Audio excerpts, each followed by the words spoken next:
આપણા સંપ્રદાયમાં નારાયણ દેવની ખૂબ કૃપા છે, જેના થકી અવારનવાર સમસ્ત અમદાવાદ દેશમાં નાનામાં નાના મંદિરથી લઈને મોટા મોટા શિખરબંધ મંદિરો થાય છે. અને મહારાજે વચનામૃતમાં કહ્યું છે, મહારાજના વચનો છે કે આ સત્સંગ વધે છે ને ઘટે છે અમારી મરજીથી થાય છે. રોજે આપણે નીતિ નિયમ કરીએ એમાં આપણે રોજ ગઈએ છીએ ને, અને મહારાજના જ શબ્દો છે કે મારી મરજી વિના રે કોઈથી તરણો ન તોડાય. સ્વામિનારાયણ ભગવાનનો રાજીપો જ્યાં સુધી નથી હોતો, ભગવાન જ્યાં સુધી આપણા જોડે નથી જોડાયા હોતા, અને જ્યાં સુધી આપણે પોતાનું સર્વસ્વ દેવને સમર્પણ ના કરીએ, ત્યાં સુધી આવી પ્રગતિ ને આવી ઉન્નતિ જોવા નથી મળતી. અને કચ્છના હરિભક્તો વિશેષ કરીને ભાગ્યશાળી છે. અને આ વર્ષે તો ઘણા બધા મોટા મોટા મહામંદિરોના નિર્માણ આપણા કચ્છમાં થયા છે.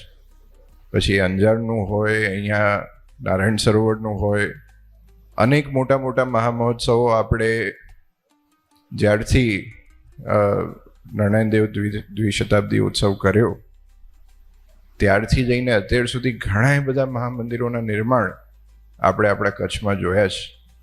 અને એનું શ્રેય કોઈને જતો હોય તો બધાય સંતો જે ભેગા થઈને મહેનત કરે છે, ગામડે ગામડે ફરીને સભાઓ કરે છે અને સત્સંગને જાગૃત રાખ્યો છે, અને જે હરિભક્તોએ સાથ સહકારને હૂંફ આપી છે, એનું પરિણામ આપણને આજે જોવા મળે છે કે નારાયણ સરોવર અને આવું પ્રસાદીના મહાદેવજી જોડે આટલા સરસ ભવ્ય અતિ ભવ્ય મંદિરનું નિર્માણ જ્યારે આપણે થયું છે, અને ટૂંક જ સમયમાં હવે પ્રતિષ્ઠા પણ છે.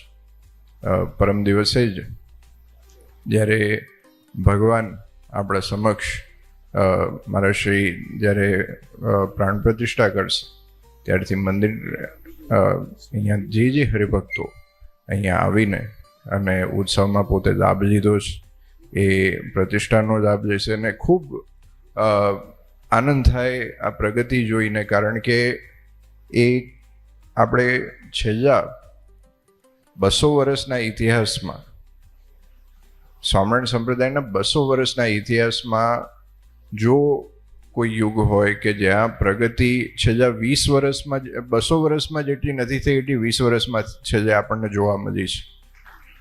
અને આ માત્ર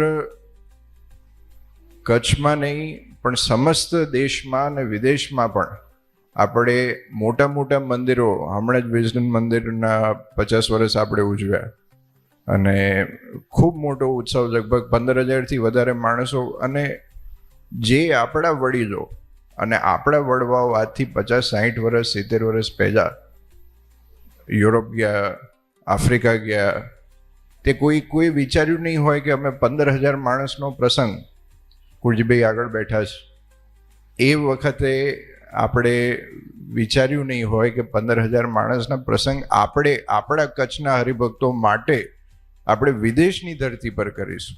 અને આપણા માટે બહુ મોટી અચીવમેન્ટ છે અને બહુ મોટી વસ્તુ છે. અને એ પોતે આપણે ગર્વાન્વિત થવાની વસ્તુ છે કે આપણે આપણો સત્સંગ જે આ ઉન્નતિ અને પ્રગતિના માર્ગે આપણે વધાર્યો છે, તો આપણે ભગવાનને પ્રાર્થના કરીએ કે આવા ને આવા મંદિરોના નિર્માણ અને દેશમાં વિદેશમાં બધે આપણે થતા રહે, અને ભગવાનની કૃપા આપણા ઉપર કાયમને માટે બની રહે. અને આવીને આવી રીતે એકતા રાખીને દેશમાં અને વિદેશમાં સત્સંગ થાય એવી જ આપણે ભગવાનના ચરણોમાં પ્રાર્થના કરીએ. અને જે હરિભક્તોએ આ પ્રતિષ્ઠાના પાવન અવસરે જે નાનામાં નાની સેવા કરી હોય કે મોટી મુખ્ય યજમાનપદનો લાભ લઈને સેવા કરી હોય, બધાનું મહારાજ ખૂબ રૂડું કરે, ખૂબ મંગળ કરે. એ જ આજના દિવસે નારાયણ દેવના ચરણોમાં પ્રાર્થના.